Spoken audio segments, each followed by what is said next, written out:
بے نمازی کی قربانی قابل قبول ہے یا نہیں؟ ہم یہ تو نہیں کہہ سکتے کہ بے نمازی کی قربانی قبول نہیں ہوگی، لیکن ہاں یہ ضرور کہیں گے اسلام میں نماز کا درجہ زیادہ ہے قربانی کا اس کے بعد میں۔ قربانی اگر آپ نہیں کریں گے تو آپ کی جنت خطرے میں نہیں ہے، لیکن نماز نہیں پڑھیں گے تو جنت خطرے میں ہے۔ نماز یہ توحید کے بعد دوسری سب سے اہم چیز ہے، اور آج افسوس کی بات ہے کہ مسلمان قربانی کے لیے تو بہت شوق اور جذبہ دکھاتا ہے، نماز سے دور ہے۔ اس لیے ہمارے جو بھائی نماز نہیں پڑھتے، نماز یا بالکل بے نمازی ہیں یا نماز کے معاملے میں کوتاہی اور لاپرواہی کرتے ہیں، بڑے ادب سے کہوں گا کہ بھائیو، قربانی سے بڑی چیز نماز ہے، اور نماز بھی قربانی چاہتی ہے، آرام قربان کرنا پڑے گا، ٹائم قربان کرنا پڑے گا۔ تو جانور کی قربانی کرنے سے پہلے اپنے نفس کی خواہش کی قربانی کرو اور نماز کی پابندی کرو۔ اپنے بیٹوں کو اس لائق تو بنا دو، جب قبر میں دفنا کر کے جانے لگو، جب قبر میں دفنا کر کے لوگ جانے لگے تو آپ کا بیٹا کھڑا ہو کر کے دعا کر سکے، اللہ میرے باپ پر تو قبر میں آسانی فرما، میرے باپ کو قبر میں سوال و جواب میں آسانی فرما۔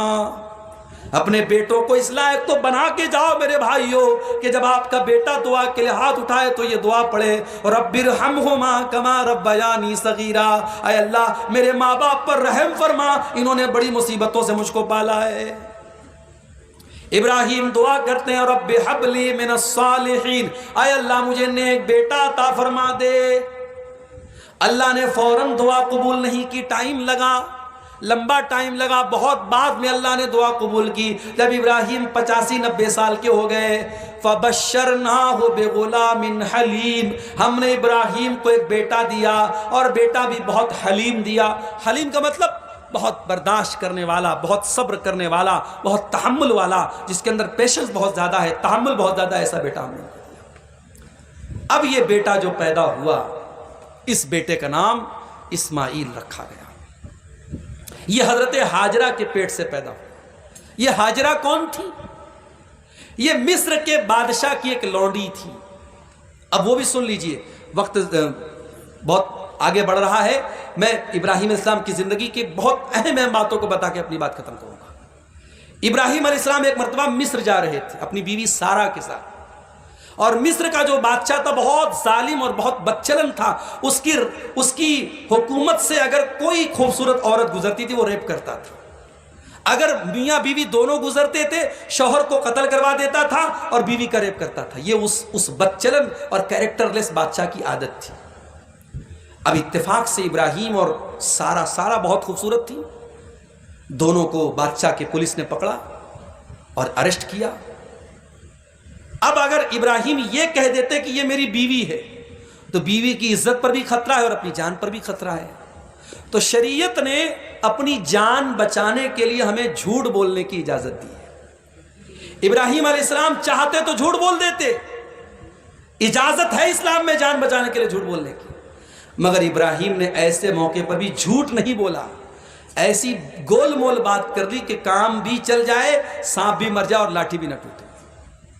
حضرت ابراہیم نے اپنی بیوی سارہ سے کہا کہ اے سارہ، جب بادشاہ پوچھے کہ تم میری کون ہو تو تم کہہ دینا کہ تم میری بہن ہو، اور اے سارہ اس وقت روئے زمین پر میرے اور تمہارے علاوہ کوئی ایمان والا نہیں ہے، تو ایمان کے رشتے کے اعتبار سے تم میری بہن ہو، تو یہ بات غلط بھی نہیں ہے، جھوٹ بھی نہیں ہے۔ دنیاوی رشتے کے اعتبار سے تم میری بیوی ہو، اور ایمان کے رشتے کے اعتبار سے صرف تم اور میں ایمان والے ہیں، تو ہم دونوں بھائی بہن ہیں، تو تم کہہ دینا کہ تم میری بہن ہو۔ اور سارہ جب اس بادشاہ کے پاس لائی گئی اور بادشاہ نے غلط ارادے سے سارہ کی طرف ہاتھ بڑھانے کی کوشش کی، تو سارہ اللہ کی نیک بندی تھی۔ میری پیاری ماں اور بہنوں، تقوی اور دینداری پیدا کر لو، کسی بدنیت کی ہمت نہیں کہ تمہارے بدن کو ہاتھ لگا سکے۔ سارہ کو جیسے ہی بادشاہ نے ہاتھ لگانے کی کوشش کی، بخاری کے الفاظ ہیں، اوخیزہ، اللہ تعالیٰ کی طرف سے بادشاہ کو پکڑ لیا گیا، بادشاہ اسٹیچو بن گیا، بادشاہ کا پورا بدن پتھر کا ہو گیا، مومنٹ اس کے بدن کا رک گیا۔ بادشاہ نے کہا کہ اے خاتون، تم اپنے رب سے دعا کر دو میں ٹھیک ہو جاؤں، میں دوبارہ غلط کام نہیں کروں گا۔ سارہ نے دعا کی، وہ بادشاہ ٹھیک ہو گیا، پھر غلط ارادے سے آگے ہاتھ بڑھایا، پھر اللہ تعالیٰ نے اس کو پتھر کا بنا دیا۔ 3 بار ایسا ہوا، بار ایسا ہوا کہ سارا کو اس نے ہاتھ لگانے کی کوشش کی اور تینوں بار وہ بالکل اللہ تعالیٰ نے پکڑ لیا، پتھر کا ہو گیا، اور تینوں مرتبہ حضرت سارا سے اس نے ریکویسٹ کی اور سارا نے دعا کی اور وہ ٹھیک ہو گیا۔ جب تیسری بار ٹھیک ہو گیا تو اپنے غلاموں کو بلایا، اپنی نوکروں کو بلایا، کہا کہ کس کو لے کے چلے آئے؟ یہ انسان نہیں، شیطان ہے یہ۔ اور جب سارا جانے لگی تو اپنی ایک لونڈی جس کا نام ہاجر تھا، جس کو ہم لوگ اردو میں ہاجرہ بولتے ہیں، کہا کہ یہ چونکہ اس عورت نے میرے لیے دعا کی تھی اور اس کی دعا سے میں ٹھیک ہو گیا، تو لے جاؤ یہ ہاجرہ، یہ اس کو گفٹ کے طور پہ اس کو دے دیا۔ اور جب سارا واپس آئی ہے تو ابراہیم علیہ السلام اپنی بیوی کی عزت و آبرو کے لیے دعا کر رہے تھے، نماز پڑھ رہے تھے، اور نماز ہی میں ابھی تھے کہ حضرت سارا نے آ کر کے کہا رد اللہ قید الفاجر واقدم حاجر، کہ اے میرے سرتاج، اللہ تعالیٰ نے اس فاسق و فاجر بادشاہ کی چال کو ناکام کر دیا اور آپ کو اور ہمیں تحفے کے طور پہ ہاجرہ نام کی ایک خوبصورت لونڈی عطا کر دیا۔ یہ وہی ہاجرہ تھی جو بعد میں حضرت ابراہیم کے نکاح میں آئیں، اور حضرت ابراہیم کی پہلی اولاد انہی کے بدن سے پیدا ہوئی جن کو ہم اسماعیل کہتے ہیں۔ اسماعیل علیہ السلام انہی ہاجرہ کی اولاد ہے۔ اب اسماعیل پیدا ہوئے تو اللہ کی طرف سے ایک اور امتحان آیا، حکم ہوا ہے ابراہیم جاؤ اپنی بیوی ہاجرہ کو اور اپنے بچے اسماعیل کو فلسطین سے کئی 100 کلومیٹر دور ایک جگہ ہے مکہ، وہ مکہ آج کا مکہ نہیں تھا، یا کلاک ٹاور بھی ہے، بڑے بڑے ہوٹل بھی ہیں، بلڈنگیں بھی ہیں، اور اب تو ہر سال مکہ میں چینجنگ آ رہی ہے۔ میں لاسٹ ٹائم جب گیا تھا اور ابھی اس سال کا ویڈیو دیکھ رہا ہوں تو بالکل مکے میں بہت تبدیلی آ گئی، پورے حرم کا جو وہ کمپاؤنڈ ہے بہت بڑا ہو چکا ہے، اب ہر سال آپ دیکھیں گے اضافہ ہو رہا ہے۔ مکہ آج کا مکہ اور اس زمانے کا مکہ بہت فرق تھا۔ خانہ کعبہ بھی پہلے موجود تھا مگر اس کا نشان موجود تھا، بس خانہ کعبہ بھی ٹوٹ پھوٹ چکا تھا۔ اس مکہ میں جہاں کوئی رہتا نہیں تھا، انسان نہیں، چرند نہیں، پرند نہیں، اللہ نے حکم دیا کہ جاؤ اپنی بیوی ہاجرہ کو اور اپنے بچے اسماعیل کو وہاں چھوڑ کے چلے آؤ۔ ابراہیم اپنی بیوی ہاجرہ اور اپنے بچے اسماعیل کو لے کر کے پہنچے، اور اسی جگہ پر جہاں خانہ کعبہ ہے وہیں پر اپنی بیوی اور بچے کو چھوڑ کر کے جانے لگے۔ بیوی نے پوچھا اللہ امرک بہذا، اے میرے سرتاج کیا یہ اللہ کا حکم ہے؟ کس کے حوالے ہمیں کر کے جا رہے ہو؟ تھوڑی سی کھجور ہے، تھوڑا سا پانی ہے، اور مکہ کی سرزمین پر کوئی دور دور تک انسان نہیں ہے، اے میرے سرتاج کس کے حکم پہ چھوڑ کے جا رہے ہو؟ الی من تترکنا، کس کے حوالے کر کے جا رہے ہو؟ کیا اللہ نے آپ کو حکم دیا ہے؟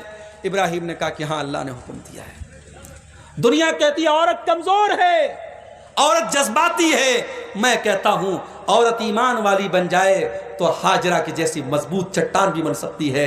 جب شوہر نے یہ کہا کہ اللہ کا حکم ہے، ہاجرہ کا سارا ڈر ختم، ہاجرہ کی ساری دہشت ختم، اطمینان سے کہتی ہیں اذن لا یضیعن اللہ ابدا، اے میرے سرتاج اگر اللہ کا حکم ہے آپ جائیے، اللہ ہمیں برباد اور رسوا نہیں کرے گا۔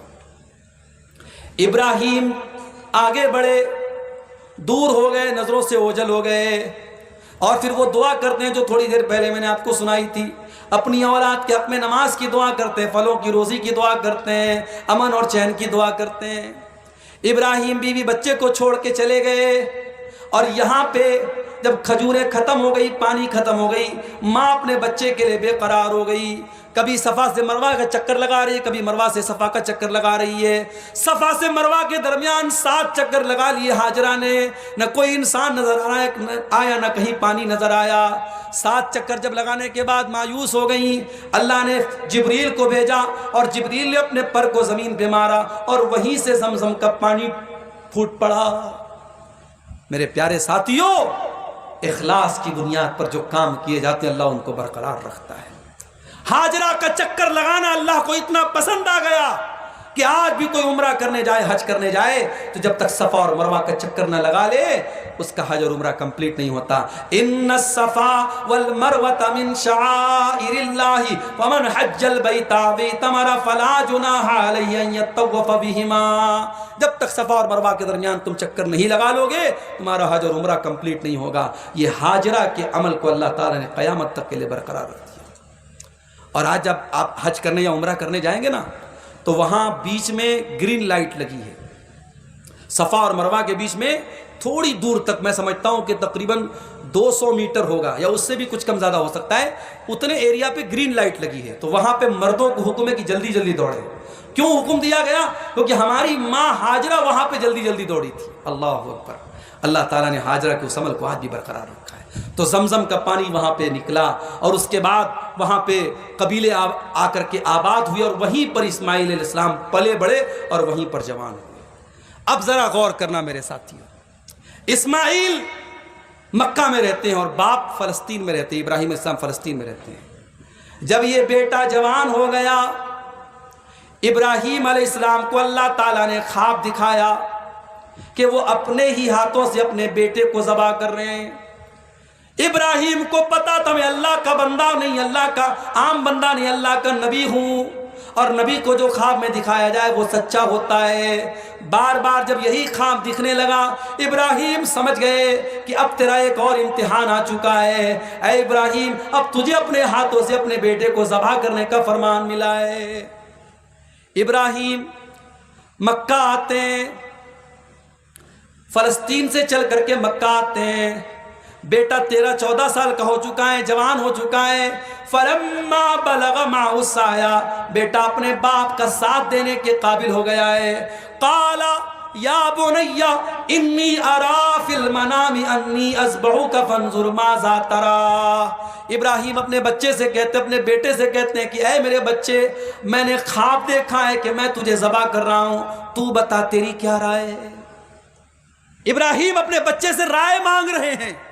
علماء نے لکھا یہاں رائے نہیں مانگ رہے تھے، ابراہیم چاہتے پٹک کے ذبح کر دیتے، رائے نہیں مانگ رہے تھے۔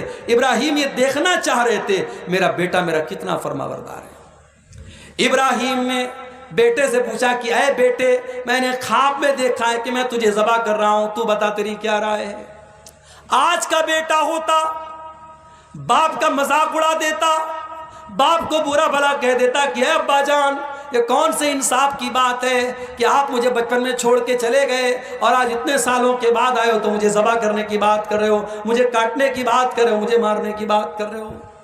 آج کا بیٹا ہوتا تو باپ پر 100 باتیں بول دیتا، 100 نشانے لگا دیتا، لیکن وہ اسماعیل تھا، وہ ہاجرہ کا بیٹا تھا، وہ ابراہیم کا بیٹا تھا۔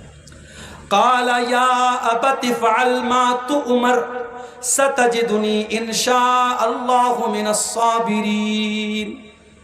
کہا کہ ابا جان، آپ کو جو حکم ملا ہے آپ پورا کر ڈالیے، اگر اللہ نے چاہا تو آپ مجھے صبر کرنے والا پائیں گے۔ اے اسماعیل، یہ جذبہ تیرے اندر کہاں سے آیا؟ اتنے پیار سے تو اپنے باپ سے بات کر رہا ہے، باپ تیری گردن کاٹنے کی بات کر رہا ہے، باپ تجھے ذبح کرنے کی بات کر رہا ہے، اور اے اسماعیل تو اتنے احترام اور ادب سے اپنے باپ سے کہہ رہا ہے اے ابا جان، آپ کو جو حکم ملا ہے آپ کر ڈالیے، اللہ نے چاہا تو آپ کا بیٹا اسماعیل صبر کر لے گا۔ اسی لیے علامہ اقبال کہتے ہیں یہ فیضان نظر تھا یا کہ مکتب کی کرامت تھی، سکھائے کس نے اسماعیل کو آداب فرزندی۔ یہ اسماعیل کے اندر یہ کمال کہاں سے آیا؟ یہ ان کی ماں کی تعلیم کا نتیجہ تھا، یہ ان کی ماں کے مدرسے اور مکتب کا اثر تھا، ماں کی گود میں انہوں نے جو تعلیم حاصل کی تھی اس کا اثر تھا۔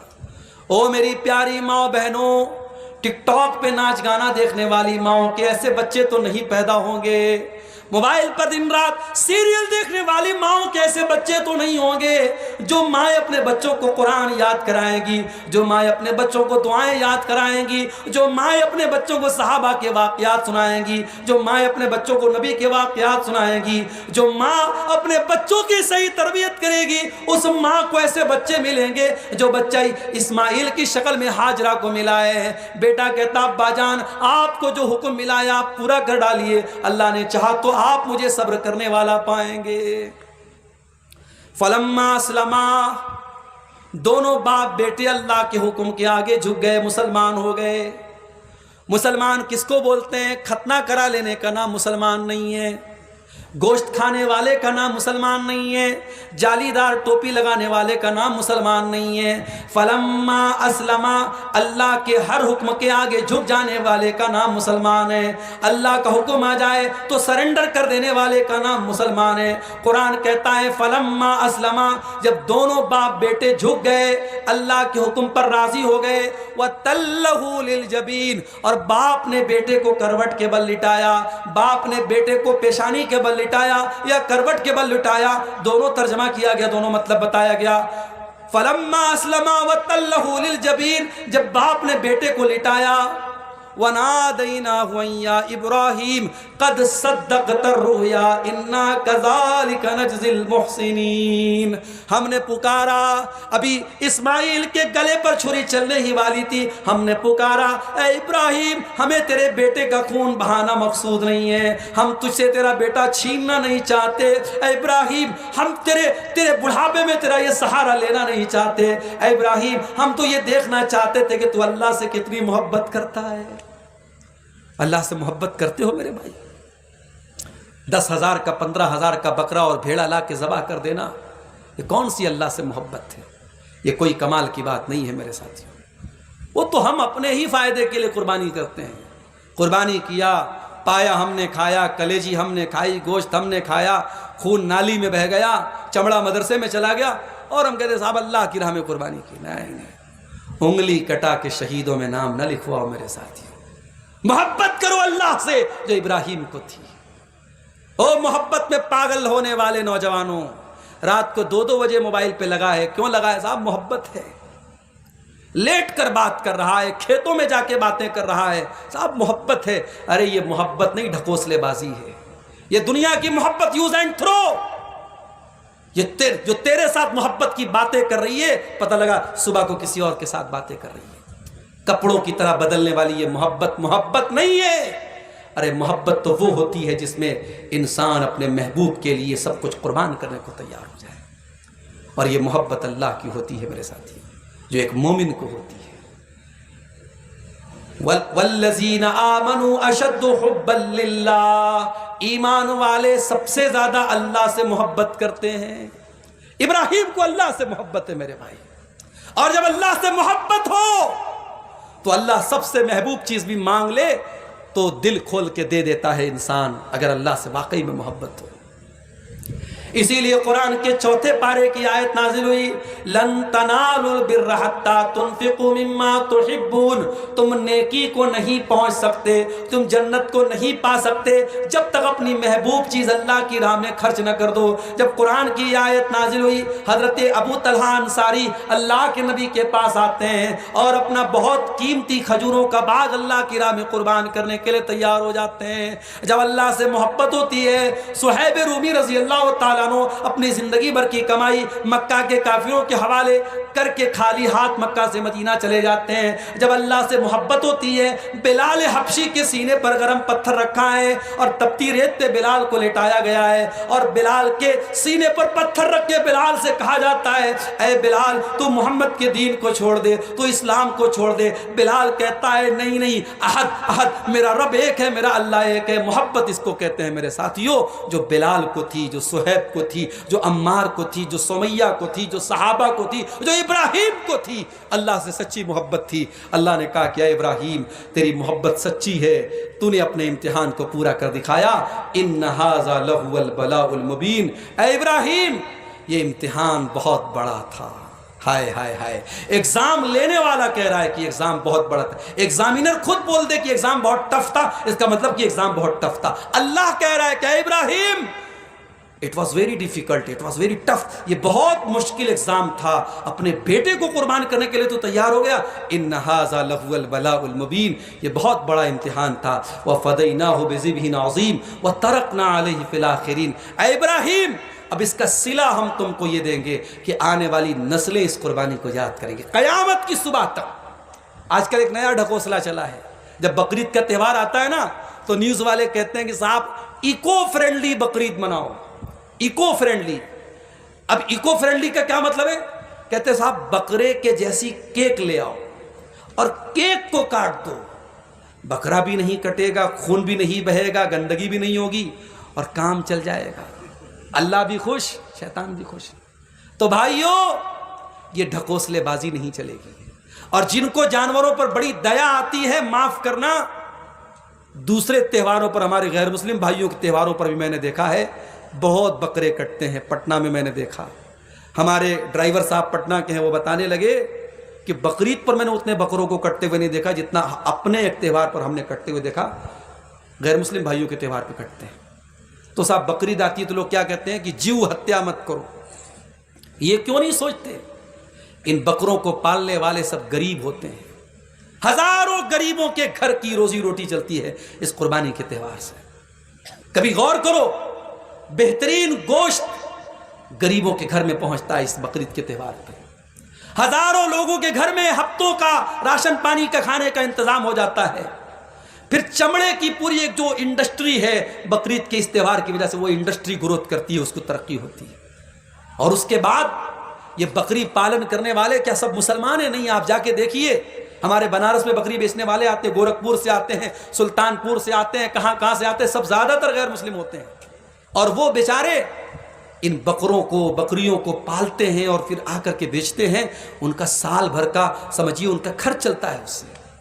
اور آپ کو اس بقرعید پر جو ہے، آپ کو جانوروں کے ساتھ ترس نہیں ہے، آپ کو ان غریبوں کے پیٹ پہ لات مارنی ہے، آپ کو غریبوں سے نفرت ہے میرے بھائیوں۔ اس میڈیا کو اور اس میڈیا کے چاٹوکاروں کو اور اس میڈیا کے چاہنے والوں کو غریبوں کے پیٹ پہ لات مارنا ہے، غریبوں کا گھر گرانا ہے، غریبوں پر ظلم کرنا ہے۔ میرا دین دین رحمت ہے، میرے نبی نبی رحمت ہے، میرا قرآن کتاب رحمت ہے، میرے نبی نے، میری شریعت نے جو بھی تہوار رکھا ہے اس تہوار میں دنیا کے لیے کوئی پریشانی نہیں ہو سکتی۔ ہاں میں ایک بات کہوں گا، سونا کوڑ والوں آپ سے بھی کہوں گا، قربانی کرو تو صفائی کا خیال رکھو۔ جہاں تہاں آپ جو گوشت پھینک دیتے ہیں اور اس کے قربانی کے جو اچونی پچونی اور اس کا جو پیٹ کے اندر کا میٹیریل ہوتا ہے وہ ادھر ادھر پھینک دیتے ہیں، یہ غلط ہے۔ آپ کو گندگی نہیں پھیلانا ہے، آپ کا دین پاکی کا دین ہے، آپ کے ہر عمل میں پاکی ہونی چاہیے۔ قربانی بھی کرے تو صفائی کا خاص خیال رکھے، ماحول آپ کی وجہ سے گندا نہ ہو، اس بات کا خیال رکھے۔ اللہ نے کہا کہ اس قربانی کو ہم نے آنے والی نسلوں تک برقرار رکھا۔ یہ ابراہیم علیہ السلام کی قربانی تھی اور یہ ان کی زندگی کی سب سے بڑی قربانی تھی۔ ایک آخری بات بیان کر کے بات ختم کروں گا۔ ابراہیم علیہ السلام بعد میں بیٹا تو بچ گیا، بیٹا یہی مکہ میں رہتا تھا، ابراہیم فلسطین میں رہتے تھے۔ بیٹا بڑا ہو گیا، بیٹے کی شادی ہو گئی۔ ابراہیم علیہ السلام اپنے بیٹے سے ملنے کے لیے آئے۔ ذرا غور سے سننا، یہ آخری واقعہ بتا رہا ہوں۔ ابراہیم بیٹے سے ملنے کے لیے آئے، گھر پہنچے تو اسماعیل نہیں تھے، کام سے گئے ہوئے تھے، بہو تھی گھر پہ۔ اب بہو جو تھی وہ پہچانتی نہیں تھی کہ یہ میرے سسر ہیں۔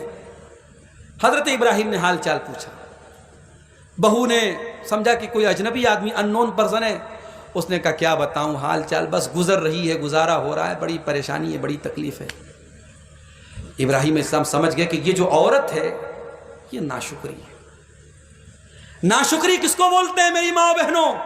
ناشکری اس کو بولتے ہیں کہ شوہر بیچارہ کھٹتا ہے، پسینہ بہاتا ہے اور بیوی کی ساڑی لاتا ہے، بیوی کا کپڑا لاتا ہے، بیوی کا زیور لاتا ہے، بڑے شوق اور جذبے سے لاتا ہے، اور بیوی کہتی ہے اچھا نہیں لایا آپ، یہ کلر مجھ کو پسند نہیں آیا، ڈیزائن مجھ کو۔ ارے اللہ کی بندی، یہ سوچ، تیرا شوہر تیرے لیے قربانیاں دے کر کے وہ چیز لایا ہے، تجھے اچھی نہ بھی لگے تو شوہر کا دل رکھنے کے لیے بول دے کہ ہاں بہت اچھی ہے۔ ناشکری عورت کی یہی نشانی ہوتی ہے۔ اسے سونے کا پہاڑ بھی مل جائے تو وہ مطمئن نہیں ہوگی، سیٹسفائیڈ نہیں ہوگی۔ ابراہیم سمجھ گئے یہ عورت میری بہو بننے کے قابل نہیں ہے۔ کہا کہ اے بیٹی، تیرا شوہر آئے تو اسے میرا سلام پہنچا دینا اور کہنا کہ غیر عتبۃ بابک، اپنے دروازے کی چوکھٹ بدل لے۔ اسماعیل آئے شام کو، بیوی نے کہا کہ ایک بڑے میاں آئے تھے، بوڑھے صاحب آئے تھے، حال چال پوچھ رہے تھے اور انہوں نے آپ کو سلام کہا ہے اور کہا ہے کہ دروازے کی چوکھٹ بدل دیجیے۔ ابراہیم کے آنے کی خبر اسماعیل کو ان کی بیوی نے دے دی۔ بیوی کو پتا نہیں تھا میرے سسر تھے۔ اسماعیل نے باپ کی خوشبو محسوس کر لی، لب و لہجہ محسوس کر لیا کہ یہ میرا باپ ہی ہو سکتا ہے۔ کہا کہ تو پوری بات بتا، میرے باپ نے کیا پوچھا تھا، تو نے کیا بتایا تھا؟ پوری بات بتا دی اس نے۔ کہا کہ معاف کرنا میری بیوی، میرے باپ نے مجھے حکم دیا ہے تجھے طلاق دینے کا، میں تجھے طلاق دیتا ہوں۔ اسماعیل نے بیوی کو طلاق دے دیا۔ اب اور آگے بڑھیے، ابھی آپ کی آنکھیں حیرت سے پھٹی ہیں، اور ہماری مائیں بہنیں تو ہو سکتا ہے تھوڑا بہت ناراض بھی ہو رہی ہوں، ابھی واقعہ پورا نہیں ہوا، تھوڑا سنیے گا۔ طلاق دے دیا اسماعیل نے۔ اب یہاں سے یہ مسئلہ نکلا کہ سسر بولے اگر بیٹے کو کہ جا بیوی کو طلاق دے دے، تو بیٹے کو طلاق دے دینا چاہیے، بیٹے کو طلاق دے دینا چاہیے۔ تو کیا ہم یہ مان لیں کہ اگر بہو نے کھانے میں نمک تیز کر دیا، مرچ بڑھا دی، اور چکن اتنا نہیں گل پائے جتنا سسر گلانا چاہتا تھا، اور سسر نے بیٹے سے کہا جا طلاق دے دو، بیٹا طلاق دے دے گا؟ کیا اس حدیث سے یہ ثابت ہو رہا ہے؟ بخاری کی روایت ہے یہ۔ ابھی رک جائیے گا، ابھی واقعہ پورا سن لیجیے۔ اسماعیل نے دوسری شادی کر لی۔ کچھ دنوں کے بعد ابراہیم پھر آئے اپنے بیٹے سے ملنے کے لیے، اور اتفاق سے پھر اس مرتبہ بھی ملاقات نہیں ہوئی۔ اب یہ نہیں سمجھ میں آتا کہ ابراہیم ملنے کے لیے آئے اور بیٹا گھر پہ نہیں، تو انہوں نے اسٹے کیوں نہیں کیا، وہ روکے کیوں نہیں؟ ہو سکتا ہے کوئی ایمرجنسی رہی ہو۔ بہرحال وہ ملے تو دوسری بہو تھی۔ ابراہیم نے پوچھا کہ بیٹا کیا حال چال ہے؟ اب یہ جو بیوی تھی یہ شکر گزار تھی، نیک تھی، دیندار تھی۔ اس نے کہا کہ بہت اچھا، اللہ کا شکر ہے، اللہ جس حال میں رکھے اللہ کا بہت شکر ہے۔ کہا کہ بیٹا تمہارا شوہر آئے تو میرا سلام پہنچا دینا، اور کہنا کہ دروازے کی چوکھٹ بہت اچھی ہے، اس کو برقرار رکھنا۔ شام کو اسماعیل آئے، بیوی نے بتایا کہ ایک صاحب آئے تھے، آپ کی حال چال پوچھ رہے تھے، اور انہوں نے کہا کہ دروازے کی چوکھٹ کو بدلنا مت، دروازے کی چوکھٹ بہت اچھی ہے۔ اسماعیل نے کہا کہ وہ میرے باپ تھے، تمہاری تعریف کر رہے تھے، اور مجھے حکم دے رہے تھے کہ میں تم کو اپنے نکاح میں باقی رکھوں۔ واقعہ میں نے پورا سنا دیا۔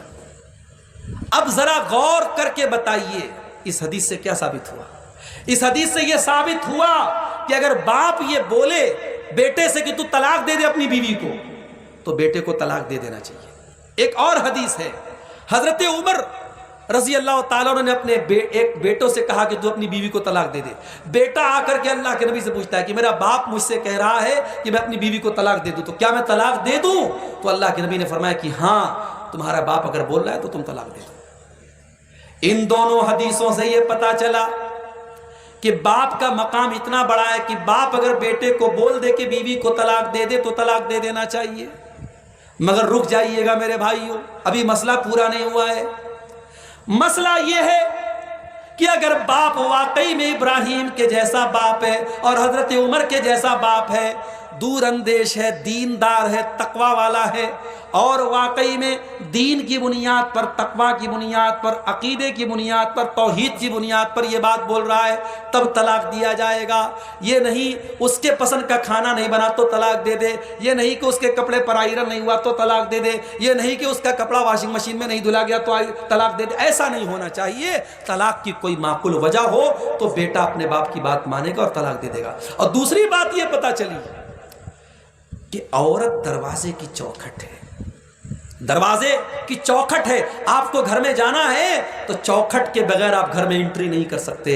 اگر چوکھٹ خراب ہے تو گھر کی انٹری ہی خراب ہو جائے گی، گھر میں جانا ہی مشکل ہو جائے گا۔ پتہ یہ چلا کہ عورت اگر بے دین ہے، عورت اگر فاسق و فاجر ہے، عورت اگر خراب ہے تو پورا گھر خراب ہو جائے گا۔ اور تیسری بات یہ پتہ چلی کہ ضروری نہیں کہ بہو کی فکر تبھی ہو جب بہو ساتھ میں ہو، بیٹے کی فکر تبھی ہو جب بیٹا ساتھ میں ہو۔ بیٹا آپ سے دور رہتا ہے، آپ سونا کوڑ میں رہتے ہیں، بیٹا آپ کا آسام میں رہتا ہے، بیٹا دلی میں رہتا ہے، بیٹا ممبئی میں رہتا ہے، بہو بھی وہیں رہتی ہے، فیملی میں بھی رہتی ہے، مگر آپ یہاں پر بھی بیٹھ کر کے اپنے بہو اور بیٹے کی فکر کریں، ان کی چنتا کریں، ان کی آخرت کے بارے میں سوچیں، ان کی دنیا کے بارے میں سوچیں۔ یہ بھی اس واقعے سے پتہ چلا۔ ابراہیم علیہ السلام کی سیرت کے تعلق سے یہ چند باتیں آپ کے سامنے، یہ چند باتیں تھیں۔ اللہ تعالیٰ سے دعا ہے رب العالمین ہمیں ابراہیم علیہ السلام کے نقش قدم پہ چلنے کی توفیق عطا فرمائے۔ رب العالمین ہمیں ابراہیم کی توحید سے بھی سبق حاصل کرنے کی توفیق عطا فرمائے، ہماری توحید کو مضبوط بنائے، ہمیں شرک کی تمام شکلوں سے اللہ تعالیٰ ہماری حفاظت فرمائے، اللہ تعالیٰ ہمیں ایمان پر قائم رکھے اور ایمان پر ہمارا خاتمہ ہو۔ ربنا تقبل منا انک انت السمیع العلیم۔